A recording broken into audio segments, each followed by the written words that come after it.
Good evening, everyone, and welcome to SocialFlight Live. I'm Jeff Simon. We have such a wonderful show for you this evening. Captain Brian Udell, the man who survived ejecting at supersonic speed from his F-15 fighter, is here. And there is so much to this story, even beyond that and all his life's accomplishments. I can't wait to get to his story. Before we get started, just a few things. First of all, we are just now kicking off the beginning of our new Fly to Win challenge, and we are giving away an Aspen E5 electronic flight instrument. You can put glass in your panel for free just by winning the Fly to Win challenge. It's all free. It's so easy. All you have to do is get the SocialFlight mobile app for your Apple or Android device and just check in at any airport. You give points every time you check in somewhere, and it's not a winner-take-all contest. You just have to be part of it to be entered into our drawing to win. If you do happen to get enough points to be on our leaderboard, well, then you get an extra entry in the drawing, raising your chances of winning. SocialFlight.com and the free SocialFlight mobile apps have tens of thousands of aviation events, destinations, so many cool things going on, and that Fly to Win challenge. And we just gave away a Lightspeed Zulu 3 headset. That was part of our June 1st prize, and that went to a gentleman out in the Sheridan Pilots Association. JT Granger won that. So they're real people all over the country, and you could win as well. Tonight's broadcast is brought to us by Lightspeed Aviation and their new Delta Zulu safety wearable headset. And that includes the Canary carbon monoxide detection system that's built into the headset. I've personally used this and had it go off, discovered an exhaust problem that we fixed on the aircraft. So this thing really works. And in addition to that, it includes their hearing equity built-in audio equalization system that ensures crystal clear flight communication that's tailored to your specific hearing needs. You take a test on their app, it goes through and checks your hearing. It's very, very cool, and that is part of the Lightspeed Delta Zulu headset, and we're so thankful for their support of SocialFlight making all of this possible. And now to tonight's guest. Captain Brian Udell is most widely known for his harrowing story of ejecting from an F-15 fighter flying at well over 800 miles per hour, and we're going to hear about that from him tonight. However, the story and accomplishments of Brian Udell go far beyond this dramatic ejection and heroic recovery. Brian has been passing aviation milestones since he began flying. He began flying at only 9 years old.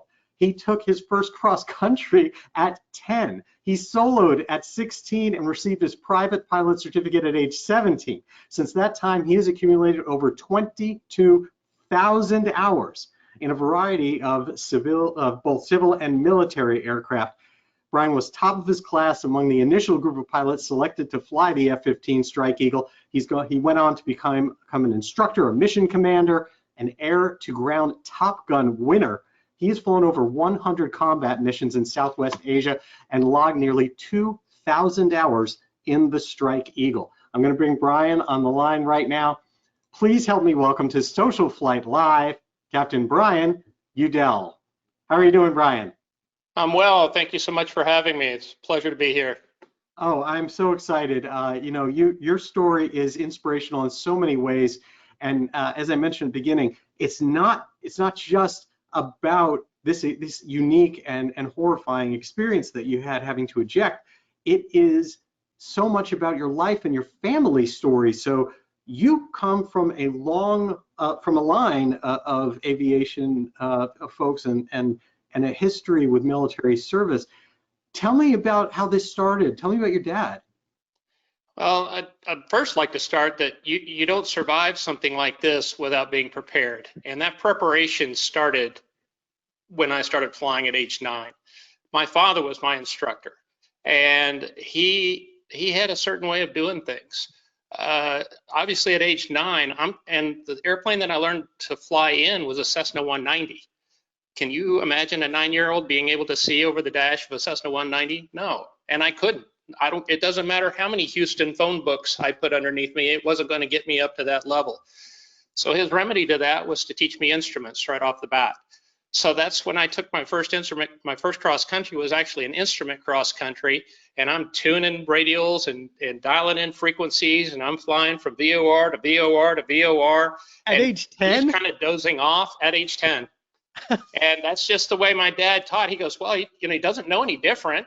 And was a very kind of obedient boy when it came to, hey, do this, okay.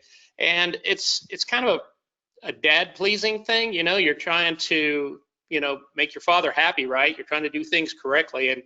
And he was a hammer. And there were days that I'd get frustrated. And then as I progressed through my training, I realized one day distinctly, he and I were flying along, and he wasn't saying anything. And I thought, are you not feeling well? And he goes, no, I'm fine. He goes, well, why aren't you talking? And he says, because you're doing it right. And so after that, my whole goal in life was to keep his mouth shut.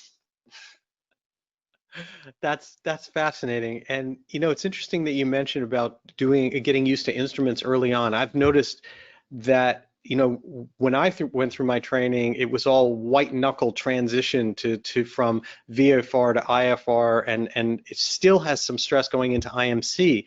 And yet with both my boys, Jake and Ben, that have been flying in the front forever, and also have been just used to going into IMC and flying in IMC, I don't think they have that experience. And so I think that when you teach someone at a very young age to get comfortable on instruments, they almost have a different just general reaction, from a psychological standpoint. Well, I think one of the reasons that he did it, albeit that I couldn't see out, and he wanted to make some proficient training, was I grew up in southeast of Houston, in between Houston and Galveston. The weather, there's a thing in Texas that says, hey, if you don't like the weather, just wait 5 minutes, it'll change. And it does. And fog will roll in. There's a period of time during the year that you'll get nasty ass fog. You'll get a period of time where you'll get thunderstorms. You'll get a period of time where the crosswinds are crazy. So he was exposing me to everything. He had me probably when I was 15, dual, obviously, shooting instrument approaches at night in the weather at Shoals Field down in Galveston. So you're coming in over the water at night. And one of the things that he impressed upon me is, you always trust your instruments. You're caged and you're always cross-checking back and forth. But he always taught me one valuable lesson, and that's the lesson that saved my life, is you always listen to the airplane. Airplanes will talk to you. They will tell you exactly, especially if it's a fixed pitch airplane, you change that pitch just a little bit, you can hear it in the propeller. You go down a little bit, you can hear that change, but you have to be in tune with the airplane. And that's how I've always been trained. And I always, even to this day in the 737, I'll hear things before I see them. And the night that I had to eject, the first thing that I heard that indicated that I had a problem was I could hear the wind rushing over the canopy. And from that, it clued me into going, okay, something's not right here. And what I was seeing in my heads-up display and what I was hearing, it didn't make sense. And so I started investigating.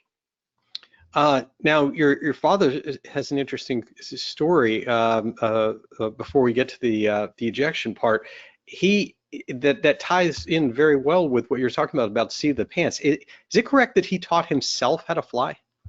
He did. Also with a how-to book, one of the original how-to books, a book called Stick and Rudder. You can still get it on Amazon. I actually bought a copy for both of my boys because it really truly is the foundation, the fundamentals of flying. And if you can get that down, then everything else builds upon that. So he was always infatuated, had a passion for flying, and he grew up in the Depression, didn't have much money. He worked as a farm kid in Missouri, Excelsior Springs, Missouri. And he bought this book. I don't know where he got it from, but he bought this book and he read most of it. And through all the money that he had saved for his summer jobs, and he had his dad pitch in a little bit, he bought a Fairchild PT-19. It was out at the airport, at the little grass strip in Excelsior Springs, and some guy was selling it, and he was able to buy it for $400. And so he thought that he was doing things, you know, very carefully, very methodically. He learned to start it. He learned to taxi it up around, you know, on the patch. And this particular day, he's going to do some high-speed taxiing and learn to fly the tail up. So he gets it out onto the runway. It's a grass strip, 2,000 feet long. He pushes the power up, and he's rolling down the runway, gets the tail up, and well, now he can see the end of the runway. Before, you're just seeing out the side. So he sees the end of the runway, and it's rapidly approaching. So he's like, oh my gosh, it startles him. Well, he gets kind of things out of order. Instead of pulling the power back first, he pulls the stick back. And now he becomes a pilot because he's at flying airspeed. And he goes airborne, and I tell people he's now a test pilot. And he's got the rest of his airborne life to figure out how to get this thing back on the ground. So he gets himself very shallow bank turns. He's just flying it, and he says, he told me, he says, I had it out about 10 miles. He probably wasn't, but to him, it looked like 10 miles. He could just barely see the grass strip off the nose of the airplane. And he starts slowing it down. Now this is his first opportunity with slow flight. So he's pulling the power back. He starts to slow it down. He's like, okay, it's still flying okay. He slows it down some more and says, all right, it's still doing okay. But then he remembers something in the book about flaps. So he reaches up and he grabs the flap handle and he pulls full flaps, probably 20 knots hot. And of course, the airplane lurches up into the sky. That startles him. He puts full flaps back down. Of course, the airplane falls out of the sky. He's like, I don't know what these things do, but I'm not touching them again until I figure it out. So it's aim, point, and airspeed from that point on, straight to the edge of the runway, and he wheel lands it, gets it on the ground, gets it stopped before the end of the runway. He taxis clear, taxis back to the hangar, gets out. He's so proud of himself. Now, you'd have thought that he might have wanted to read the rest of the book or maybe call an instructor and get a lesson or two. No, his first phone call was to his best friend in high school and said, hey, I'm a pilot. You want to go flying? And the friend said, you bet. And so that whole summer, they spent flying all over Missouri, IFR, I follow roads, and water towers, because all the towns had their water tower names painted on the side of the town, and that's how they navigated. And you know, he'd come into an airport. He didn't know anything about pattern ops either, and he'd blow up the pattern. And one particular day, he comes in, airplanes are scrambling, he comes down, and there was a guy from the FAA saying, hey, can I see your certificate? And he was like, I don't have it with me. So, but they all knew who he was because he was a football star in Missouri. He was all-state in high school, and he played for University of Missouri as a defensive end for 4 years. Wow, and somehow managed to get away with an awful lot and no pilot's license. So he did go on to become a little more formal in his flying education. Was that with the military? It was, but the rest of the story kind of leads into that, because they were flying all that summer, got into the winter winds, and of course that's crosswinds and much gustier. Weather in Missouri can be quite brutal, especially around Kansas City, Excelsior Springs area. And it had snowed, and he was coming back into land. And he always told me, he goes, I don't understand why they put crosswind landings at the back of a book. He goes, that should be the first thing that you're taught. So he's coming into a strong crosswind, gets blown off. Now he's running out of gas. He's got to get this thing on the ground. He's got his friend with him, and he gets it on the ground, but he blows off into a snowbank. Up on the nose it goes. It shatters the wood prop. Neither one of them are hurt. They get out. They pull the airplane back down and pull it into the hangar. They unbolt the prop. Well, we still have that prop. And that was always, it was leaned up against the fireplace at my grandparents' house. And that was always a reminder to us that you do things the right way. You don't just wing it. And it just left such an impression. Every time I would go to visit my grandparents, I would see that propeller sitting there, a leather flight helmet, and that was my life. Wow. And then he then, after college, was offered a position in the NFL, but turned it down because they didn't make any money, and most of them worked multiple jobs. And so he ended up going into the military because he wanted to fly fighters. He started his flight training as a cadet in Marana, and went from there to Williams Air Force Base here in Phoenix, and then he did some gunnery training down in Laughlin Air Force Base in Del Rio, Texas, and then came back to Luke Air Force Base where they kept him as an instructor. And he was there from 55 to 59, where he got to be a part of training the first cadre, the initial cadre of the West German Air Force when it was being built up. They sent their top aces from World War II over to Luke. And that was one of the reasons that they kept him there as a lieutenant to instruct them. The old heads had fought against him in the war, and there was quite a bit of animosity. So they said, oh, hey, Lieutenant, we just want you to teach these guys how to fly this F-86.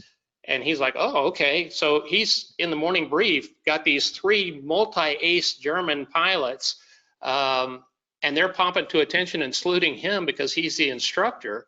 And he's like, whoa, wait. He goes, look, guys, he goes, I'm going to teach you how to fly this airplane. But he made a deal with them. He says, I want you to teach me how to dogfight. And so they did. So while they were out there learning to fly the airplane, he was learning how to do BFM, basic fighter maneuvers, and how they fought during the war. Wow. And do you understand that he went on to win the William Tell? He did, and back in the 70s, 80s, I think the last one was 1986. It may have been a 92, a 90. It might have been a 90, but I'm not sure. He was a 1980 William Tell champion, flying the F-101, the Voodoo, and he scored more points than had ever been scored in the history of the meet. And if you ask him, he'll tell you, he said, it wasn't me. He said he had a great Wizzo. Dave Harmon was his Wizzo in the back seat. And he said that makes all the difference. And that Wizzo could do things with that radar. And he goes, I just put the airplane where it needed to be, put the missiles in the air, and everything just worked. Wow. And tell people what the William Tell competition actually is.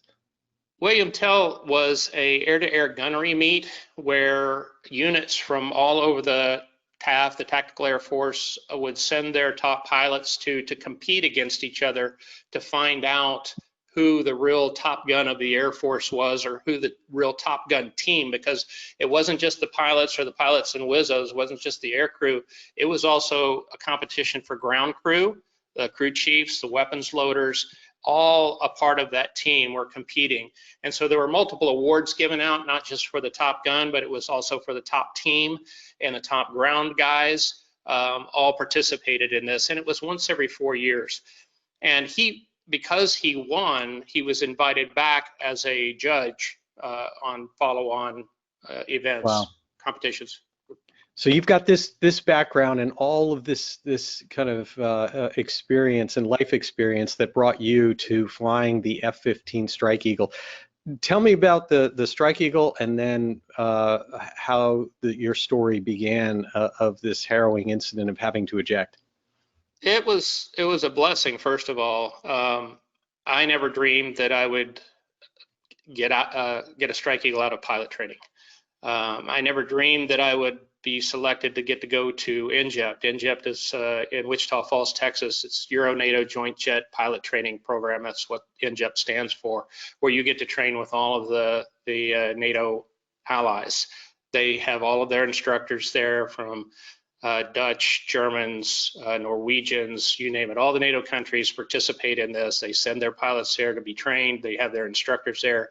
In fact, I didn't even know if I was going to become a fighter pilot, because I graduated college in 1986. What happened in 1986? The original Top Gun came out. Here's a boy that wanted to be a fighter pilot from the time he could walk. I've got a picture of me at like 3 years old walking around in my dad's flight boots with his flight cap on. That was my life. And here it is. I graduated college. I'm trying to get into officer candidate school, and I get turned down. I got turned down 4 times with the Air Force, twice with the Navy, once with the Marines, and by several guard units around the country. They just had more bodies than they had slots. And the other part of it is there was a budget cuts. The Graham-Rudman bill had kicked in at that point, and so they were reducing the numbers in the military.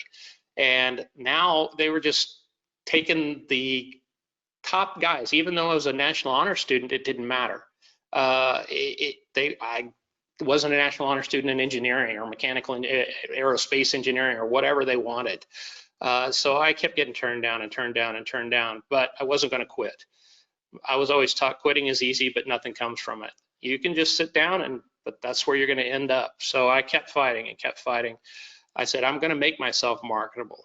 So I went back to school, worked towards a master's, went through a 2-year ROTC program, and because I already had 1,000 hours of flying, my private instrument commercial rating, my professor of aerospace studies, the colonel, he came in and he said, what do you think about applying for EJECT? And I go, well, I'm not qualified for that. He goes, actually, you're more than qualified. And I said, well, then absolutely, I'd love to apply. And he put my packet in. I was selected. I got to go participate in that. And because I had been turned down so many times, and because of the work ethic that I had, and because of that drive and fight that I had, I wasn't going to quit. And I was going to do everything I could to be the best. I looked at it as this 1 year is going to determine what I do for the rest of my life.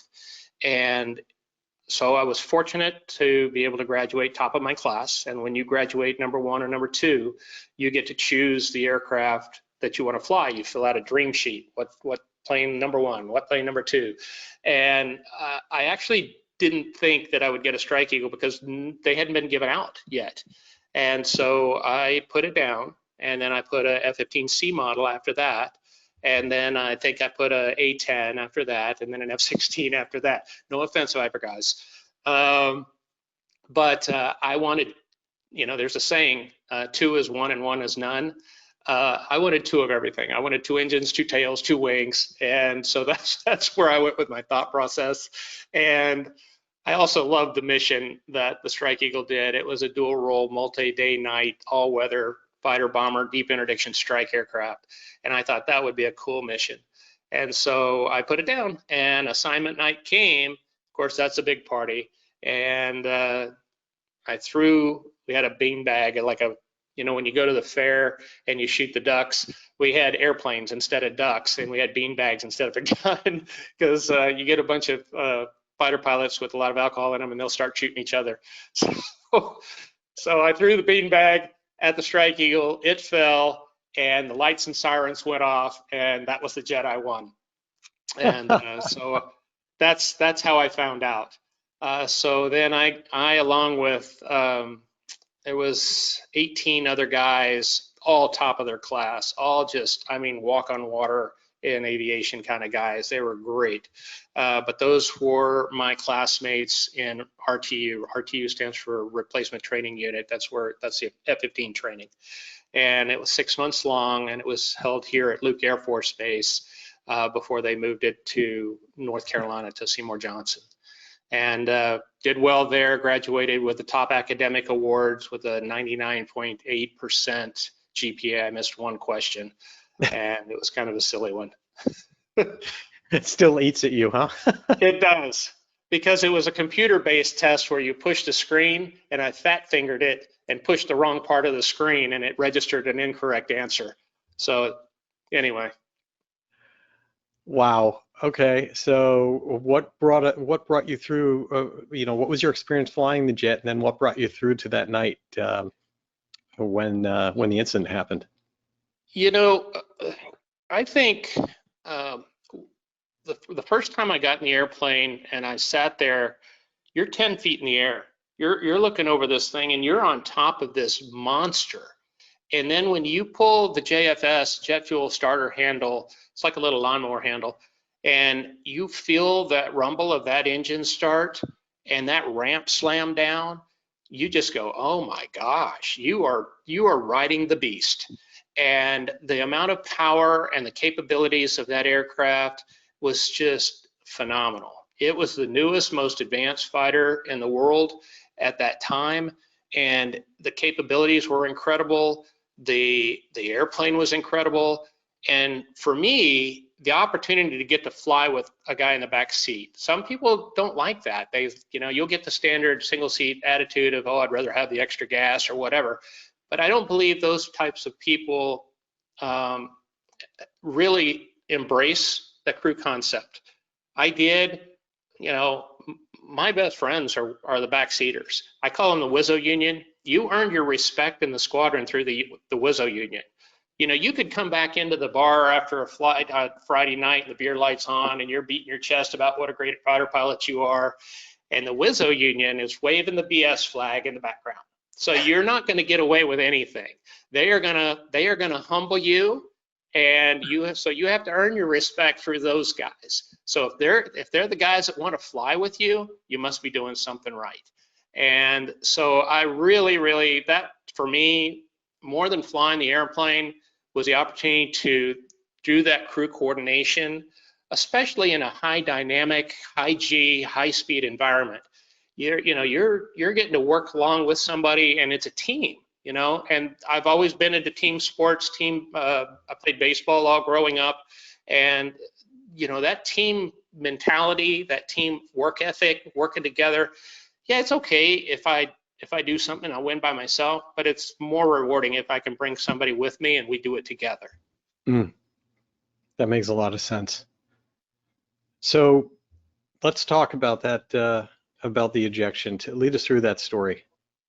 Well, the ejection happened the night before the Oklahoma City bombing. It was April 18th, 1995. We stepped to the aircraft.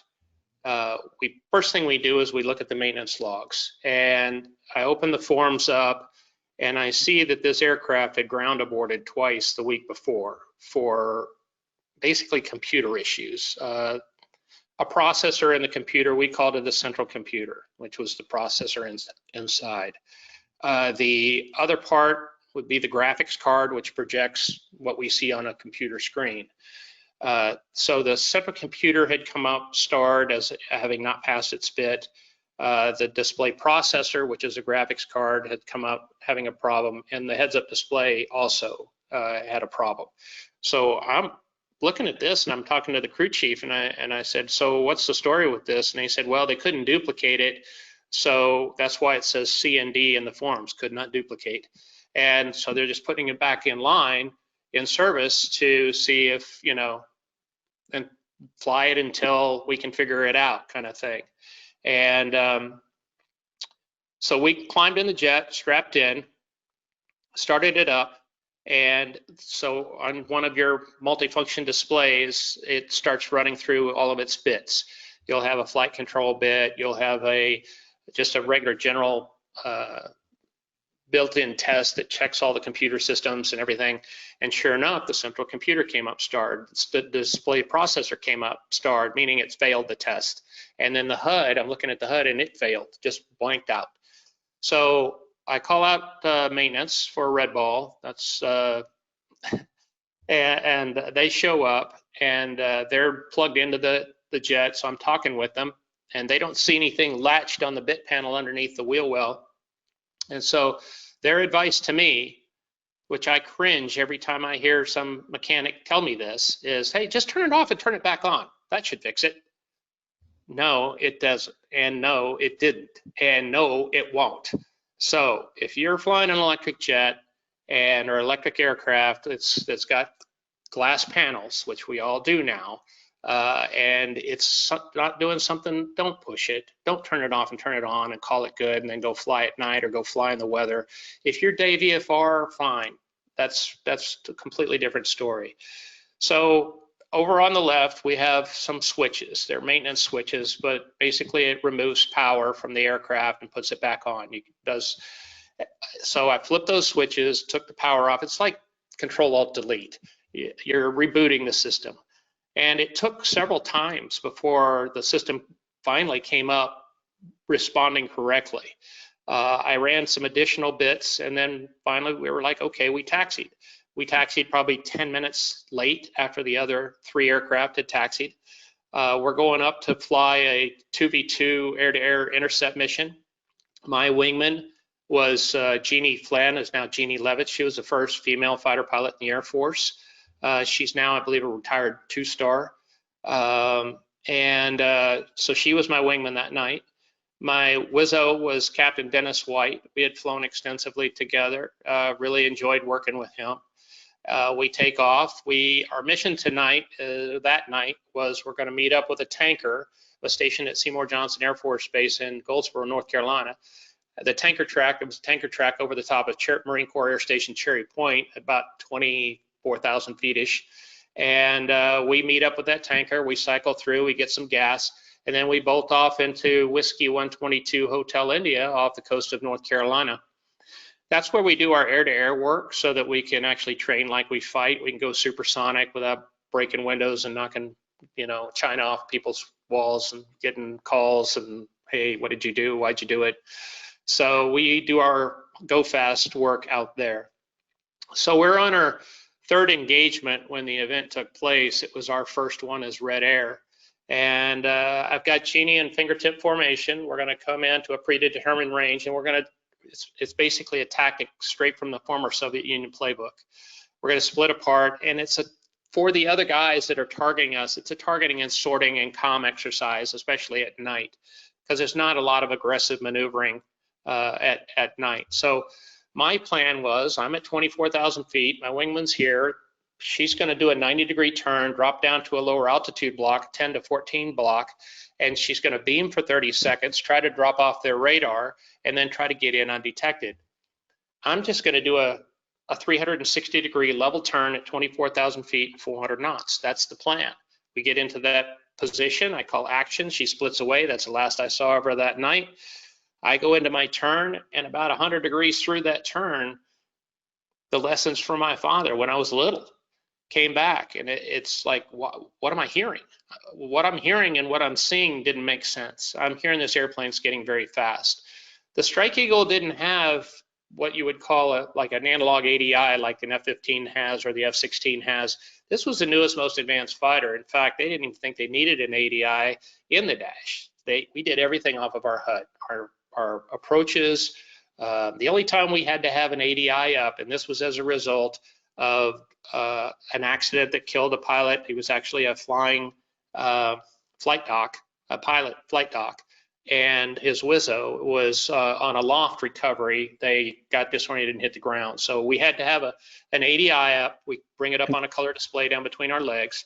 So when we'd pull up and the bomb would fly, we'd pull 135 to the horizon, 90 degrees of bank to the egress heading, and then we drop down. And we had an ADI up for that. And that was it. Brian, can you clarify what an ADI is for some people online that might not know? Over your left shoulder in the background there, it's blue and brown. That's an ADI.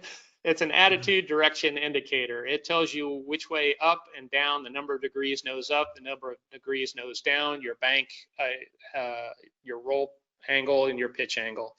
On ours, it also had an airspeed and an altitude container.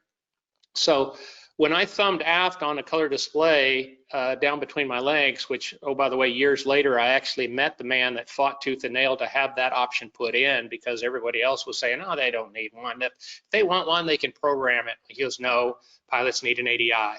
So I owe my life to that man. And I thumbed back, brought the ADI up, but the problem, there's some more ergonomic problems. The color display would cast a big colorful glow on that inside of that bubble canopy.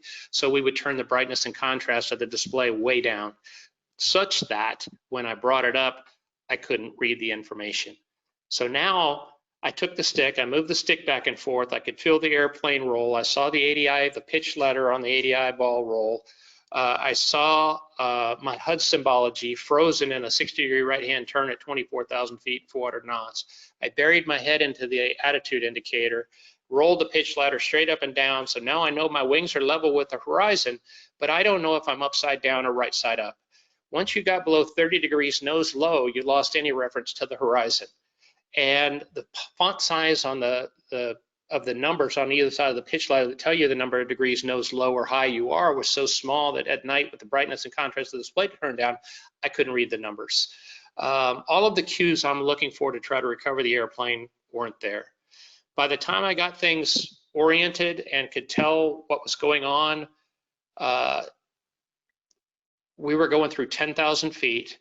We were supersonic, and I was 80 degrees nose low upside down. And at that point, I realized there's no way. First of all, I didn't know if I could bet my life on what I was seeing. Is this really telling me the truth, or is it somewhere in between? I didn't have any way we're always taught to recognize, confirm, and recover. So I recognized we had a problem, but I didn't really have a way to confirm it. I need 2 displays to tell me things, and I only had one. This one's always frozen, but this one could be bad too, and I could be pulling myself into a worse situation. And at that point, I said, we've got to go, commanded the ejection, and I pulled the handles. So to give you an idea of how long this all took, from the time I realized we had a problem to the time I ejected, 5 seconds. That was it. So it's something that has to be thought through before you ever step to the airplane. In fact, we brief it before we ever step to the airplane every single time. So it can't be a, I wonder what, well, maybe. In fact, I got out with 1/3 of a second to spare. Had I waited 1/3 of a second longer to pull the handles, I would have impacted the water still in my seat. Wow. As it was, we were traveling 780 knots straight at the water. And anything over 600, you're not supposed to live. In fact, they don't even test the equipment or the seats above 600, primarily because they can't get the rocket sled to go any faster in the length of track that they have available. So they just call it, hey, above 600, the flailing injuries, everything else, the chances of you surviving, not very good. The fact that I lived through that is just the grace of God and answered prayers. Wow. So give us the detail of what that survival was once you made that decision. When I pulled the handles, the canopy actually slides back before it comes up. Just in general, there's hooks that go underneath to lock it in place.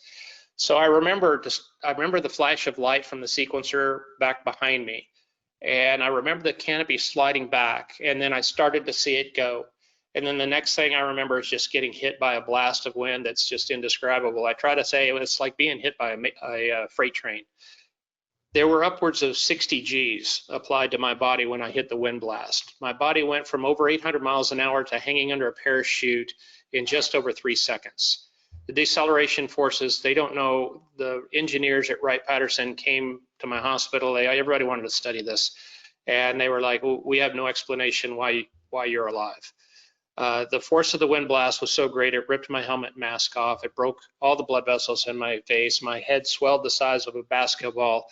My lips were the size of cucumbers. My eyeballs, they don't know how they stayed in their sockets. They were completely black from all the blood vessels breaking. We have the metal bayonets that hold our mask up. I think you can see it over my shoulder there. Those metal bayonets dug into my cheek as it went up my face before my helmet went off. The life preserver unit has never been tested at that speed, and it shredded in the wind. Both arms flailed back. It dislocated both elbows. It separated this shoulder, blew all of my both my gloves off, my watch off. All the patches were gone. Fortunately, this arm, the elbow, popped itself back into place somehow. This arm, however, was blown completely backwards. The buckle of my harness hit me in the ribs and broke my ribs. My right leg snapped the ejection handle off. My leg went across the jagged part of the handle. It cut right through the G-suit flight suit and gashed the back of my leg open. There's retaining bars, or metal bars. They go down and back in a triangle formation, and they're designed to keep your legs in the confines of the seat. We were in an ACES 2 seat, not a Martin Baker, so we don't have leg restraints. So my legs bent those bars out about 60 degrees, and then my leg went over the jagged part of the handle. It went out into the windstream, and my leg from the knee down was just wringing out like a chicken neck.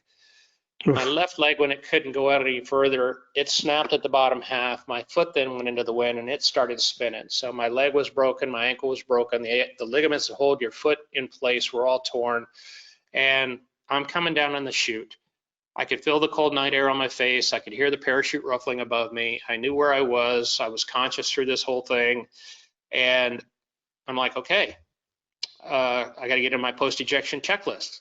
Canopy, visor, mask, seat kit, LPU, steer, prepare, release. It's been 30 years and I can still regurgitate that. That's how well we're trained.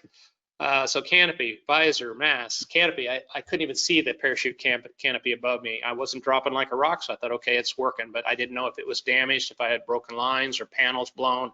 Visor, mask. I didn't have to worry about that step. The whole helmet was gone. seat kit. When we separate from the seat falls away. We're actually sitting on one man life raft and 2 survival kits. That automatically deploys, falls away on a 15-foot lanyard. There's a 1-man life raft, another 15-foot lanyard, the rucksack survival kit. The weight of that survival kit pulls a pin on a CO2 cartridge that partially inflates that raft. I reached down with my one functioning arm. I gave it a good yank to make sure that that had functioned. And then I went up to my life preserver. And that's when I looked down and it just looked like shredded rags hanging around my neck. And that's when I'm getting a bit concerned now, because I'm going into the ocean. I have no flotation device, and I'm hoping that the life raft hanging 15 feet below me that I can't see doesn't look like this. This is all in the air, right? This is all in a matter of about 20 to 25 seconds that I did this. I reached down, and with my one functioning arm in my teeth, I reeled up that life raft, and just at the point I grabbed a hold of the raft, I could tell it was inflated. I went from hanging under the canopy to about 10 feet under the water. It was splashed down.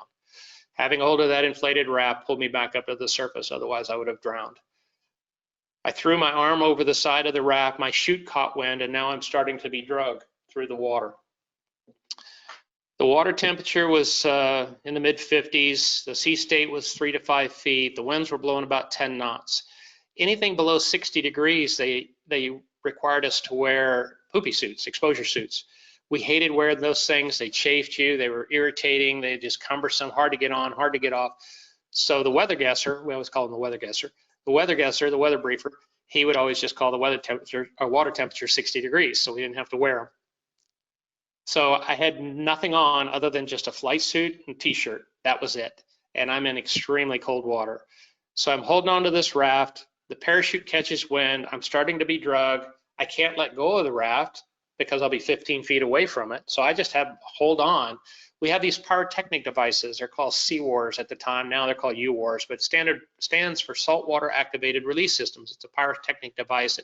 When it senses the salt water, it fires a charge, bang, bang. Sounds like 2 shotgun shells going off. I had been drugged probably about 10 yards maybe, and they fired. And my parachute blew away, and I came to rest still holding onto this raft. I'm going up and down on the waves. I remember thinking I've got to get out of the water and into this raft. And when I did, I tried to kick my legs and I tried to push the raft underneath me. And when I did, the top half of my legs would go one way and the bottom half would go the other. I could feel my foot when I kicked forward, flipping around backwards, and I could feel it flipping around again when I kicked back. And I thought to myself, I've got to just try to get into this raft without moving my legs, because I didn't want to create more damage than what's already been done. So I'm trying to just horse myself in, and I can't do it. The raft would ride a wave up like this as I'm trying to get in, and the raft wanted to flip over on top of me, and I would have to release the raft and let it go. So finally, I'm literally to the point of exhaustion, and I thought, this is it. I'm gonna die. I have been there. I've been at the door. And I said, if I don't get in this raft, I'll die of hypothermia. I'm bleeding. You can tell everywhere you're bleeding. The back of my leg was gashed open. I'm, chumming for sharks, whatever, and I'm freezing to death. And at that point, again, you never know with what today you might learn that will save your life tomorrow. My grandmother was a big influence in my life. She taught Sunday school for 50 years, 3 generations of kids. And she says, hey, when you're in a bad situation, just pray about it. Ask for what you need, not for what you want, but what you need. And so I put my head down on the raft and I said, God, I can't die tonight. I said, I gotta get home. My wife was 4 months pregnant with our first child. And I kept thinking how selfish of it would be for me to not be there when she delivered. And I didn't want her to get that knock on the door. So I said, please just help me get in this raft. And so I tried one more time. And I just shoved that raft down, but kind of between my legs, and I threw my shoulder into it, and I rode the wave up. And when I crested the wave and went down the backside, I flipped and rolled into the raft. I'm sitting in the raft the proper way. I'm like, wow, that worked. And I looked down at my leg, and my knee is, from the lower half of my leg is 90 to the right over the side of the raft. I looked at that, I said, that doesn't look right. and I look at my foot and it's turned around backwards and folded up underneath me. This arm is still bent back like that, and I'm like, all right, dude, you're in a green flight suit, you got arms and legs bent in every direction, you're looking like Gumby out here, and you got to straighten this out. So I reached out and I grabbed my leg and I heaved it in. I went from 90 right to 90 left, and I thought, well, that doesn't look right either. And so I shoved it down into the base of the raft, pulled my foot out from underneath me, got it pointed in the right direction, brought my arm around and immobilized it, locked it into my harness. Well, now I knew I wasn't structurally fixing anything, but I'm making myself look a heck of a lot better. And this is one of those opportunities where it's, hey, better to look good than to feel good. But I start going into shock. I'm shaking uncontrollably, and I think, oh my gosh, I don't want to go unconscious. I need to get to some water and treat myself. So I always kept a water bottle in my G-suit pocket. So between engagements, it's like doing high-level aerobics, right? So I'd pull the water bottle out, and take a swig, and go back at it.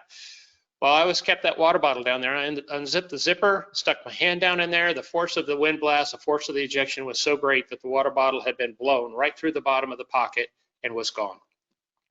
I was kept my wallet in the other pocket in case we had to divert somewhere. I'd have some money. I opened that zipper up. I stuck my hand down in there. My wallet had been blown through the bottom of the pocket. Then I started thinking, great, I got to cancel credit cards. I got to get a new driver's license. All of those things you think about when you lose your wallet is what I was thinking out about 65 miles out off the coast of North Carolina in the Atlantic Ocean at 9:45 at night. Excuse me. So in my wallet, I always kept my challenge coin. Lost that. I'm thinking, oh my gosh, I'm in so much trouble. And at which point I thought to myself, okay, you know, you're going into shock. You need to get some water. So speaking of, stand by one. There's water in the survival kit. So I drug that line in. The rucksack kit was out there in the water somewhere. Drug it in with me. It's in a dry kit with a zipper that goes diagonally across. Well, I have to do everything with my teeth and my one arm. This arm was totally useless. And I opened it up, reached in. They're 4-ounce foil water packs. So I taped 2 together. So I tore both of them open and drank 8 ounces of water real quick. That was like a miracle. I stopped shaking. I could start thinking clearly. I got the nasty saltwater taste out of my mouth, and then I thought, okay, I got to start getting busy. When you're in a survival situation, you have a window of time. If you sit on your behind and don't do anything, that window will close and you'll never be able to do anything. We're always taught the survival rule of threes. The survival rule of threes, and this is really important for everybody in a survival situation because this is your roadmap on what you need to accomplish and when you need to do it. Your survival rule of threes say you can only survive about 3 seconds if you don't have the will to survive. Well, my will is to get home, to see my wife, see my son be born. You can survive about 3 minutes without air, and that's why I was so worried about getting out of that raft, into that raft and out of that water. If I went unconscious, I would drown. You can survive about 3 hours in extreme conditions, extreme cold or extreme heat, before you die of hypothermia or heat stroke. You can survive about 3 days without water, 3 weeks without food, and 3 months without human companionship before you're putting smiley faces on volleyballs and calling them Wilson. So that's your roadmap. One of the things that people, as soon as they find themselves in a survival situation, where they go wrong or where they go awry is they think, oh, I got to get rescued. The absolute one thing that you have 0 control over is when you get rescued. What you have 100% control over is whether you survive. That is what you focus on. You also have to understand that you're never going to be as strong as you are at that moment in time, physically, mentally, emotionally. So take advantage of it. Even though I'm injured badly, I'm still strong and I need to get things done. Your body has a natural way of allowing you to do things for that window. When that window closes, where you are is where you are. So apply the rule of threes. Don't worry about rescue. There's very few places that you can go in this world that somebody doesn't know where you are, especially if you've filed a flight plan. But I knew that based on the briefing that the other 3 jets were going to be doing what they were supposed to be doing, and my job is to stay alive until someone gets out there. In my mind, I had prepared myself to be out there several days. The fact that they got out there within 4 hours, to me, was, oh my gosh, that was a surprise. I never dreamed that they would have made it out there, and for me to be able to make contact and vector them to me in that such short of a time. How did they find you? So I actually found them.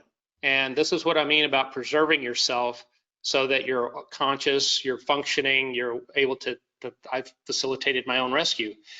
The number 2, so I was number 3 of a 4-ship. Number 2, who was targeting us in that exercise, Chris Lozano, he's also a retired 2-star now. He was the commander at, his last assignment as a commander at Edwards Air Force Base. And I still keep in touch with him. But Pi was his call sign, Paisano. And so Pi got a mark point, and his backseater, Todd Hancock Face, they got a mark point, and that mark point from where we dropped off of their radar scope was within a couple miles where I actually was in the water. So they had a kind of a good stake in the ground to start their search from. And so when they got out there, that was close enough for me to be able to hear them and see them. So I had inflated my raft. I'm in this little black cocoon, got all the water bailed out, and I'm really running out of things to do. I'm slapping myself in the face, trying to stay conscious. I heard periodically I would pull the side of the raft down and I would yell for Dennis. I don't know if you've ever been in the ocean at night, but it's all you hear is waves crashing and wind blowing. So in my mind, I'm having to stay positive. I'm hoping Dennis is doing okay. But then my first sound that I heard was the turboprops of a C-130. And once you've heard them, you never forget them. And I could hear that off in the distance. I peeked the side of the raft down, and I could see them flying a track. I could see the position lights. And off further in the distance, I could see that, they call it a night sun, the searchlight off of an H-60. And I thought, oh my gosh, these guys are here and they're serious about getting me out of here tonight. Now I need to start shifting gears from the survival mode into the rescue mode. But even when you go into that rescue mode, you're still thinking survival. And so all that time, I'm trying to get a hold of the equipment, radio, flares, things like that to facilitate that. I'm still thinking, hey, don't fall out of your raft. Don't do this, don't do that. I'm still thinking about survival. So everything I needed for rescue is kept in a separate kit. And that was lodged in the center of my back, and I couldn't reach it. I had to unhook my leg straps, unhook my chest strap, fish my arm through my harness, and pull that harness over the top of my left shoulder until I could grab a hold of the end of the bag with my teeth, hold onto it, and work the zipper open. I reached in, I grabbed a couple flares, some gyro jets, the PRC-90 radio, and then I thought, okay, now I've got what I need to start working this rescue. In training, they tell you to prepare your flares, but don't fire them until instructed to do so. So I wanted to have that done. So those Mark 13 flares, Vietnam era flares, one side has a couple bumps on it. That's the night end that produces the flame. The other is a smooth cap that produces the orange smoke that you use for daytime operations. So I pulled the cap off, and that exposes, it looks like about the same size as a Red Bull can, with a little pop tab and a little string lanyard through the tab. You have to pop the tab, break the tab off, hold the flare with one hand, pull the string lanyard with the other. I've got one hand. I was able to pop the tab, break the tab, but now I'm thinking, how am I going to fire this? And I got to thinking, I've watched a lot of John Wayne movies back in the day where the Duke pulls a hand grenade pin and he throws it, and I thought, you got to think things through. That's a hand grenade pin, and he's throwing it. I'm pulling a pin that's going to start shooting phosphorus in my face. Not a good idea. So I thought maybe I could stick the flare between my legs and pull it that way. That's really not a good idea, because I would burn my hole in my raft, or me, or who knows what. And so I just put the cap back on and I stowed it off to the side, and I thought, well, that's not functional. The other thing is we have is the gyro jets, little pin flares. They shoot up, several hundred feet. I seated one of those, and you're supposed to seat it, grab with one hand and pull the firing pin down and release. Again, one hand. I didn't have enough strength in this hand to be able to pull the firing pin to initiate that flare. Not functional. So now I'm down to a signal mirror, a whistle, and a radio. At night, I'm down to a radio. So I turned the radio on. When I did, I thought I'd hear the ELTs. There's an ELT in both seats. I thought I'd hear those pinging, and I didn't. There was no ELT sound. I thought I'd be hearing Dennis working the rescue. I didn't, nothing. I started transmitting my call sign, Sword 93, no response. I went to the backup frequency of 2828, still nothing. I went back to Uniform Guard 243 and I just kept trying. Thought, please, I'm thinking my radio doesn't work. Finally, the pilot of the C-130 answered back. They know I'm alive. And then he goes into an authentication process. At which point I'm thinking, how many people do you think are down here? And why don't you just rescue all of us and we'll work out the pleasantries when I get on board. But there was a reason for that. And the reason was my wife had gotten the knock on the door. The chaplain, the squadron commander's wife, and a doctor were at my house. And they wanted to make sure that who's who when they make the call. And so they're asking me all these kind of questions. What's the middle two of the last four of your social? What's the color of the truck you drive? What's the name of the street you grew up on? I'm filling out a security questionnaire for a credit card. And so they said, okay, we know who you are. And I said, great. I said, can you come pick me up? They said, yeah, can you pop a flare? I said, guys, I'm doing good just to talk to you. I said, but I can see you. I said, so let me vector you to me. So I gave them no gyro vectors. Turn left, stop, turn right, stop, turn. And I flew the C-130 right overhead, and then I went 3, 2, 1, mark. You just flew over. And they marked my location. They started an orbit around my position, throwing flares out onto the water. Now that does a couple things. One, it contains the search area from the Atlantic Ocean down to this ring of fire. The other thing is it does is that you're drifting.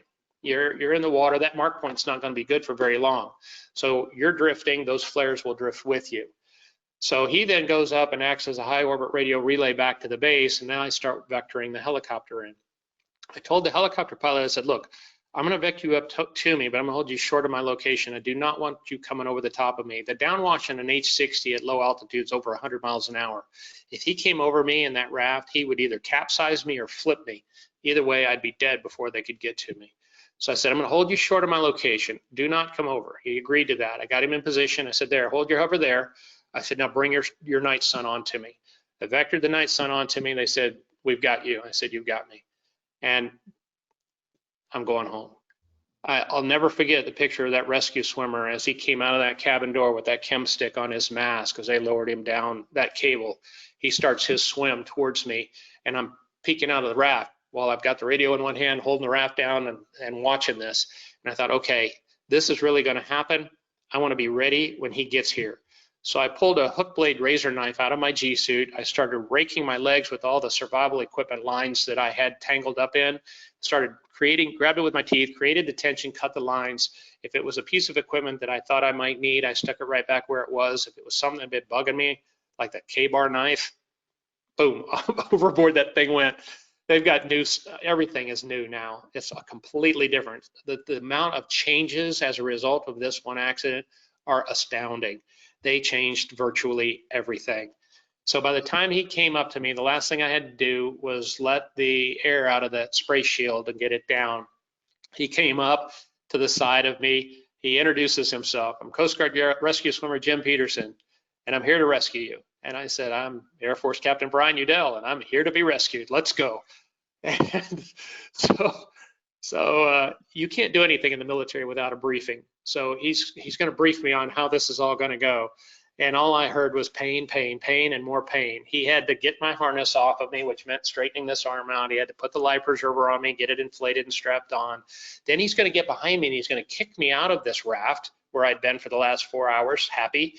And he's going to fully submerge me back in this water. And he's going to drag me about 50 yards outside the rotor wash where they've dropped this litter basket. And it's not a deep well basket. It's a low profile aluminum stretcher basket that they drop it vertically in the water, then they marry you up to it.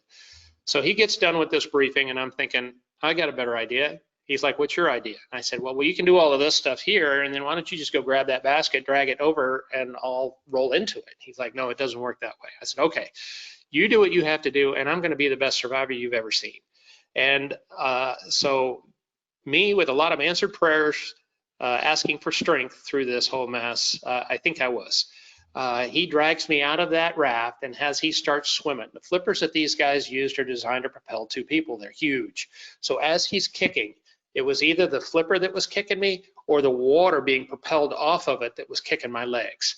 And my legs were sitting there going like this as he's dragging me through the water.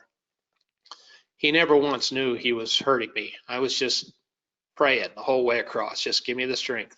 I didn't want him to worry. I'm just going to be the best survivor he's ever seen. He gets me up to the litter, he marries me up to it. Now you become a human bobber.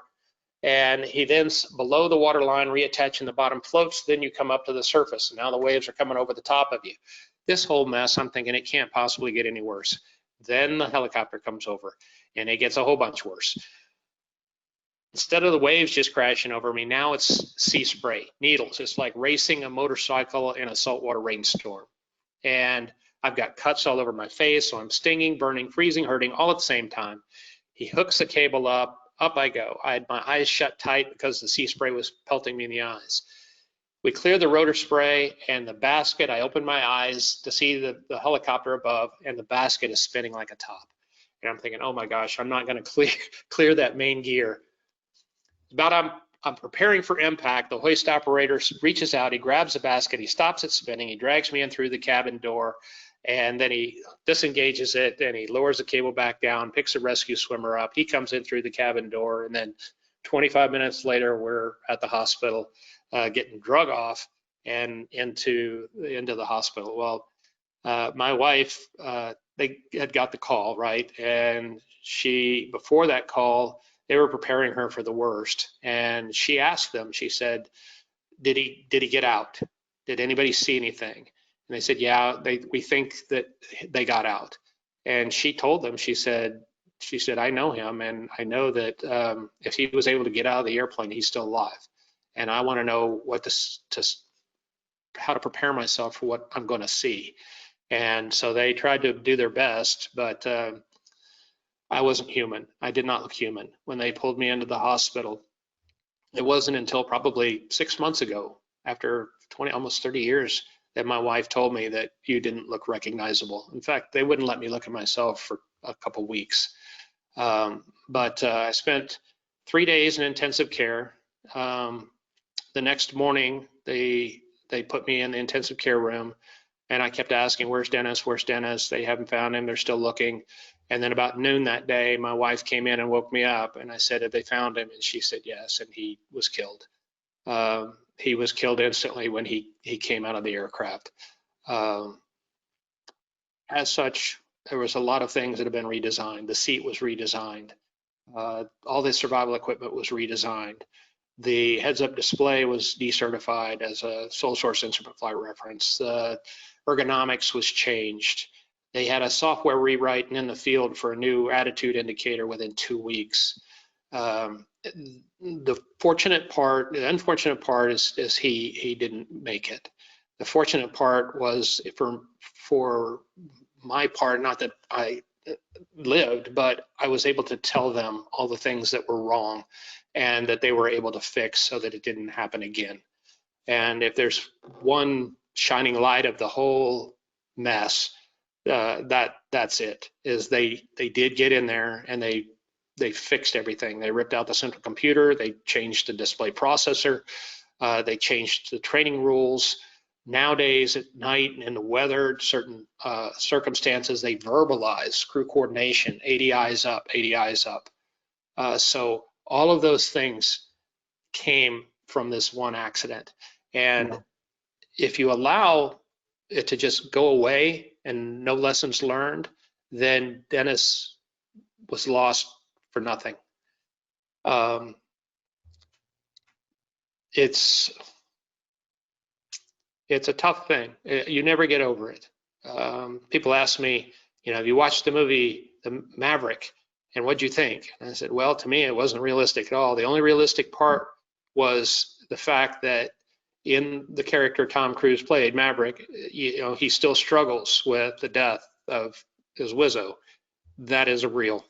You struggle with it, and you just learn to live.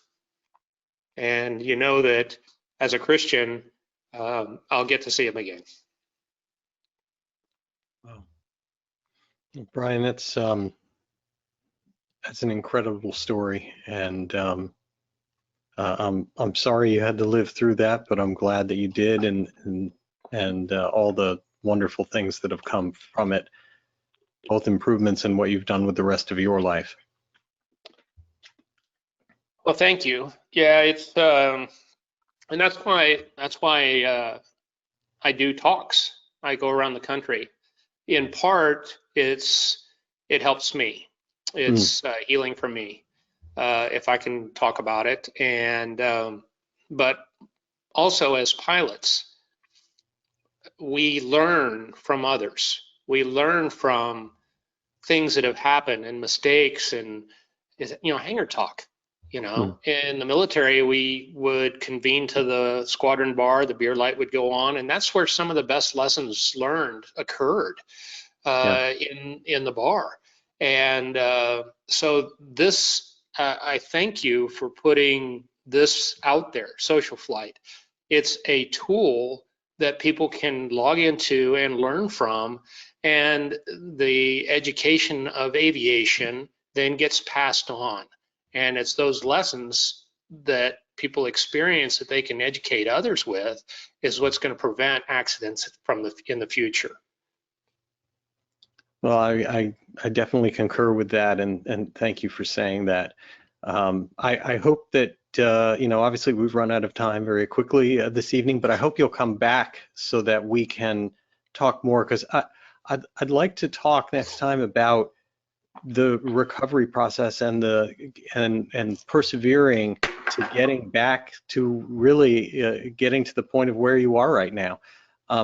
Because I think a lot of people struggle with their own personal things, from medical issues and from other things that that they need to persevere through. And I think you have a lot to offer in that area as well. So I hope you'll come back and join us for that.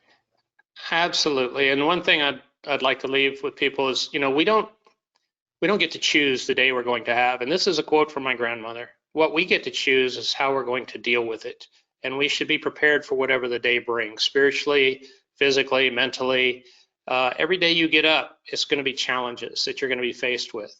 And it's not the challenge that's going to define the outcome. It's how you choose to deal with it. You can allow it to take you, or you can take it. And that's all up to you. And I would love the opportunity to come back and share that side of it. I'm going to be heading to Oshkosh for AirVenture this year. So I fly a 1970 backcountry fully restored Super Cub. So please find me, talk with me. It's all about the community and the sharing of experiences. So thank you so very much. We absolutely will do that. And also to anyone out there, if you are either your organization or company that you work for, Brian obviously does quite a bit of public speaking, including at corporate events, etc. And that is all available at aviationspeakers.com. Is that correct as to where you can be found? That is correct. Diane Titterington runs that. She's had that bureau for 20 plus years. She's the wife of Rod Machado, one of your former guests, and an outstanding instructor. So yes, please give her a call if you would like to have me participate in any organizational events. Absolutely. Well, again, thank you so much, Brian, for joining us this evening on SocialFlight Live, and I look forward to having you back to talk about the next chapter. Thank you so very much. Pleasure.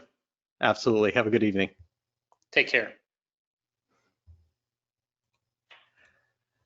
And to all of you, thank you so much for taking time out of your evening to join us here on SocialFlight Live.